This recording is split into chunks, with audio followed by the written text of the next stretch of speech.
Meu nome é Alfredo Lima, sou professor de literatura e é com muita alegria e satisfação que venho conversar um pouco a respeito desta obra, Vicente em Palavras, do escritor Caio Ritter, uma publicação aí da editora Ler.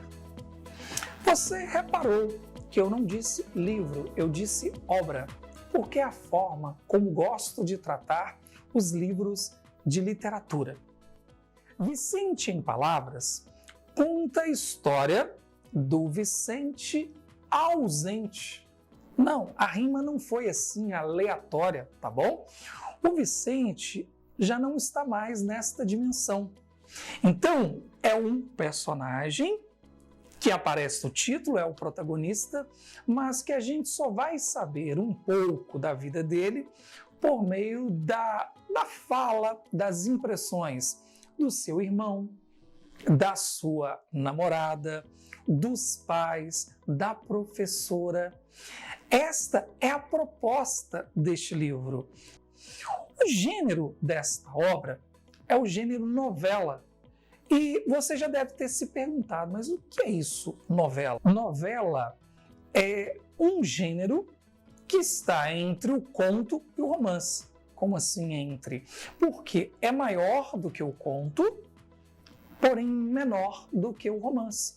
Então não contempla um número muito grande de personagens, não tem vários núcleos, mas também não tem aquela tensão razoável do conto. É uma tensão um pouco maior. Agora, a escolha desse gênero literário reforça a proposta dos assuntos aqui discutidos, assuntos do universo da juventude, como namoro, traição, o aspecto do pertencimento, amadurecimento, autoestima, assuntos esses que confirmam a temática de inquietações da juventude. E o gênero novela escolhido pelo Caio Ritter ajuda a reforçar ainda mais todas essas inquietações trabalhadas no corpo da narrativa. Agora é a hora de conhecer um pouco do autor. Caio Ritter nasceu em Porto Alegre, é pai de 2 filhas. Com relação à sua formação acadêmica, primeiro ele fez jornalismo e, não satisfeito, optou por fazer mestrado e doutorado em literatura. Caio Ritter é professor de língua portuguesa e redação do ensino médio. Olha, em relação à carreira de escritor, ele já venceu importantes prêmios, como o primeiro Barco a Vapor, o prêmio Açorianos e o prêmio Origens Lessas. E tem dezenas de obras para crianças, adolescentes e jovens. Para Caio Ritter, escrever é estar atento aos dramas e às alegrias do outro, à sua linguagem, às suas preocupações. Você deve estar se perguntando agora como que o Caio Ritter teve a ideia de escrever a obra Vicente em Palavras, ou melhor, como que ele utilizou esse processo criativo. Na verdade, a obra surgiu de um desafio, sabe aqueles desafios de início do ano que a gente tem o hábito de fazer, sabe, para a gente mesmo? Foi o que o Caio Ritter, foi a isso que ele se propôs. Contar uma história cujo protagonista não estivesse presente. E você, na hora da leitura, vai compreender que ele conseguiu. Para ficar mais claro esse aspecto do discurso polifônico, que é isso, professor? Discurso polifônico? Sim, das várias vozes, das várias falas. Eu vou ler um trecho, só um trecho do monólogo do Henrique. O Henrique, isso mesmo, o irmão do Vicente. Cansei de ouvir de quem quer que fosse que a gente nem parecia irmão. Diziam que eu era sério, tão na minha, tão diferente de ti, e eu sabia bem o que isso, na verdade, queria dizer. O Vicente é alegre, cheio de vida, cheio de amigos, não usa óculos, faz esporte, malha, anda de skate, beija bem.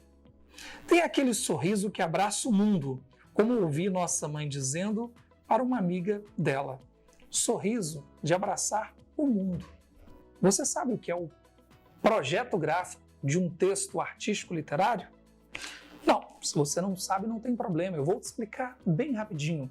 Projeto gráfico, que é elaborado geralmente por um ilustrador ou por um designer gráfico, como o próprio nome sugere, é aquele profissional, são aqueles profissionais preocupados com o formato que a história, o texto, o livro vai ser apresentado. Ou seja, então o designer gráfico cuida de, entre outras coisas, do projeto gráfico. No caso deste livro, a Martina, que vai ser a designer, que vai ser a responsável pelo projeto. Então ela assina o projeto gráfico como um todo da obra e também a capa, que tem tudo a ver com o universo juvenil, o universo do hip hop, das pistas de skate.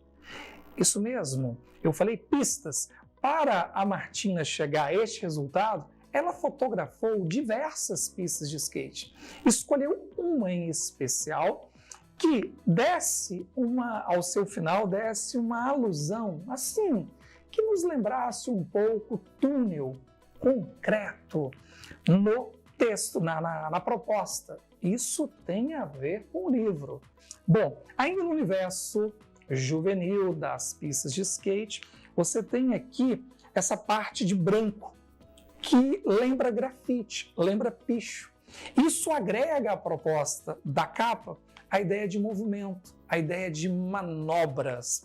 Penso que o que levou à morte do Vicente, o acidente, por assim dizer, tem tudo a ver com esse ambiente das pistas. Só que a capa não para por aí. Você reparou que o título do livro, vem numa escrita, vem numa fonte? A fonte é o tipo de letra, né? Que lembra também a escrita do grafite? Lembra quase que uma tag, compreende? E o nome do autor vem numa espécie de post-it, muito utilizados, não só por adolescentes, né?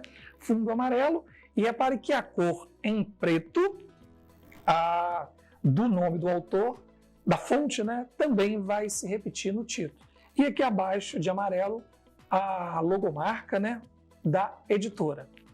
Isso só a capa. Quando você vira texto de quarta capa, fundo amarelo, que lembra, mais uma vez aí, os post-it. Um post-it um pouquinho maior. Quando a gente abre o livro, se repete esse aspecto do post-it, lá o nome do autor, vem também a epígrafe, que é esse texto aqui de abertura, essa citação. Mas o projeto gráfico é pensado nos mínimos detalhes. Como cada personagem trabalha com gênero, seja diário, seja texto de ficção, ou seja, carta, para cada fala, para cada texto, né, você vai encontrar um layout diferente. Mas eu não podia deixar de revelar isso aqui, olha. Do início ao fim, repare que tem uma margem preta, de preto. Essa margem é intencional. Por quê? É para reproduzir, ou pelo menos para fazer referência aos anúncios fúnebres. Ou seja, esse preto em cada margem aqui, do início ao fim do livro, diz respeito ao luto dos personagens que conviveram com o protagonista. Bem, eu vou ficando por aqui. Um forte abraço e até um próximo encontro sobre literatura.